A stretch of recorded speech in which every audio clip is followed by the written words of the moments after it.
Assalamualaikum warahmatullahi wabarakatuh. Kembali lagi dengan saya Dodi Irijanto, NIM 362110053, kelas Teknik Sipil 21C. Kali ini saya akan menjelaskan tentang dasar-dasar struktur dan konstruksi bangunan.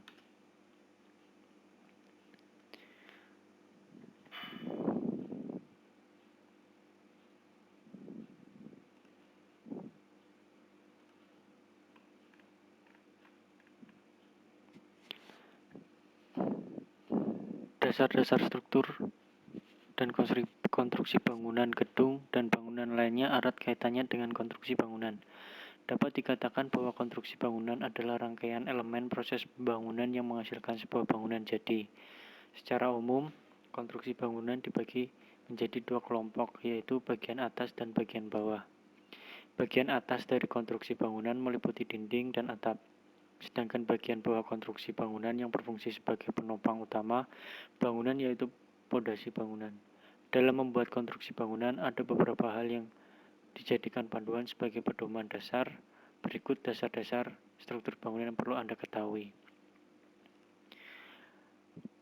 Pertama ada pondasi, kedua ada balok beton, ketiga ada konstruksi dinding, keempat ventilasi rumah, kelima balok lantai, keenam balok ring, 7 kuda-kuda, kemudian 8 ada atap. Pertama, pondasi adalah paling utama dari bangunan. Ini merupakan bagian konstruksi bangunan yang paling mendasar. Pondasi berfungsi sebagai penopang bangunan secara keseluruhan.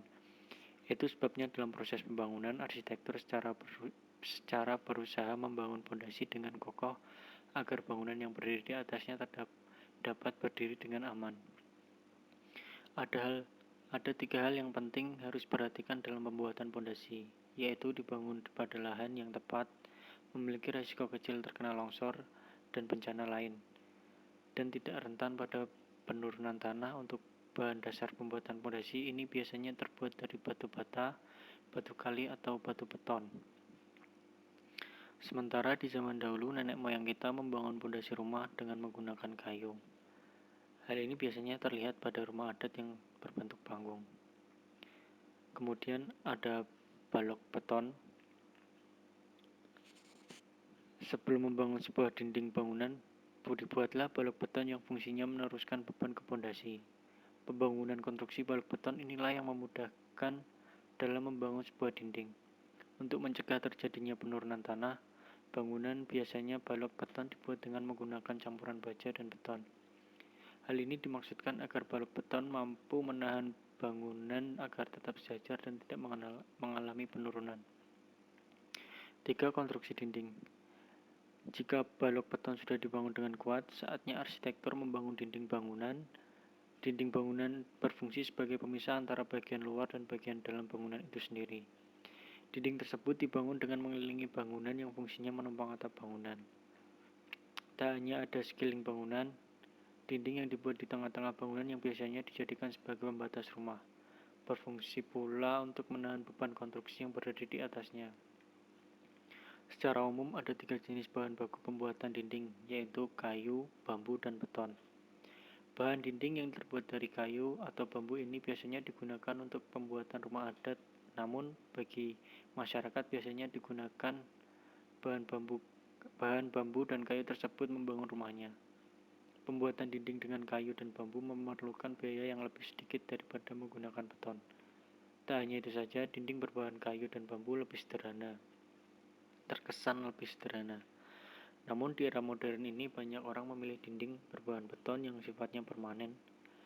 Hal ini disesuaikan dengan arsitek bangunan yang bergaya modern, biasanya terdapat di daerah kota-kota besar maupun sebagian desa. Untuk wilayah pedesaan terpencil yang jauh dari perkotaan, banyak masyarakat yang masih memiliki rumah dengan bahan kayu. 4. Ventilasi rumah. Konstruksi bangunan selanjutnya tak kalah penting, yaitu membangun ventilasi rumah. Ventilasi merupakan bagian bangunan yang berfungsi sebagai tempat terjadinya penukaran udara. Bagian ini menjadi sangat penting dalam sebuah bangunan untuk menciptakan suasana bangunan yang sehat karena adanya sirkulasi udara. Ventilasi bangunan dapat berupa jendela, pintu, hingga lubang yang berada di sisi bangunan. Pembuatan ventilasi akan berpengaruh pada keamanan dan kenyamanan penghuninya. Oleh sebab itu, pembuatan ventilasi harus tepat. Buatlah ventilasi di samping rumah atau bagian manapun yang dekat dengan pohon. Ventilasi ini bisa dibuat dengan bentuk lubang kecil di sisi rumah dekat dengan tanaman hijau, sehingga udara yang dihasilkan masuk ke dalam rumah lebih sejuk. Kelima, balok lantai. Balok lantai adalah bagian bangunan yang terletak di bagian jendela atau pintu rumah bangunan. Balok lantai ini berfungsi sebagai penahan beban bangunan yang ada di atasnya, seperti mengurangi beban kusen jendela. Dengan adanya balok lantai, kusen akan tersangga dengan baik sehingga tidak mudah melengkung atau patah saat terjadi bencana seperti gempa. Keenam, ada balok ring. Konstruksi bangunan selanjutnya yaitu balok ring yang terbuat dari bahan baku beton. Balok ring diletakkan di atas tembok yang berfungsi untuk menstabilkan dinding yang berada di bawahnya dan mengokohkan bagian atas.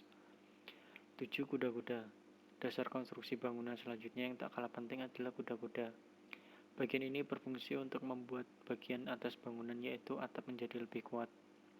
Umumnya kuda-kuda dibuat dengan menggunakan kayu maupun berjaringan. Kemudian 8, ada atap. Terakhir, konstruksi yang bangunan paling atas yaitu atap yang berfungsi sebagai pelindung bangunan dari berbagai gangguan dari luar, seperti hujan dan panas, sehingga penghuni bangunan menjadi lebih aman dan nyaman saat berada di dalam. Tak hanya memiliki nilai fungsi, atap juga dibangun untuk memperindah rumah atau bangunan. Tak heran jika banyak atap yang dihias sesuai keinginan penghuninya, baik dari pemberian warna maupun bentuk atap yang unik. Itulah 8 dasar struktur bangunan yang perlu Anda ketahui sebagai panduan pembuatan bangunan maupun untuk menambah pengetahuan. Jika Anda ingin membuat rumah atau bangunan tertentu, ada beberapa hal yang perlu Anda pertimbangkan sehingga bisa menghasilkan bangunan yang tepat dan aman.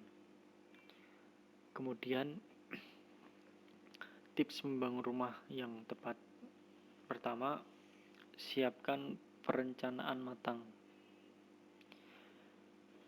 Langkah awal adalah menyiapkan perencanaan yang matang mulai dari dana, desain, bahan baku, hingga target waktu pembangunan. Hal itu perlu disiapkan sejak awal, sehingga tidak menghambat proses pembangunannya. Kemudian, tentukan bentuk bangunan. Tentukan bentuk bangunan yang Anda inginkan, apakah bergaya minimalis atau membuat bangunan yang besar. Pemilihan berbentuk bangunan ini biasanya disesuaikan dengan modal, bahan baku, lahan, dan faktor lainnya. Kemudian memilih arsitektur yang tepat. Agar menghasilkan bangunan terbaik, maka pilihlah arsitektur atau jasa pembuatan bangunan yang profesional. Pastikan mereka mampu membuat bangunan sesuai dengan konsep yang Anda rencanakan. Jadi itulah beberapa tips yang perlu dilakukan sebelum memutuskan untuk membangun rumah atau bangunan yang lain. Selain perhatikan dasar-dasar konstruksi sebagai pedoman dan pembuatan bangunan.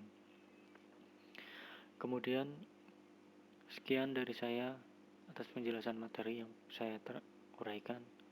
Kurang lebihnya saya mohon maaf. Wabillahi taufiq wal hidayah. Wassalamualaikum warahmatullahi wabarakatuh.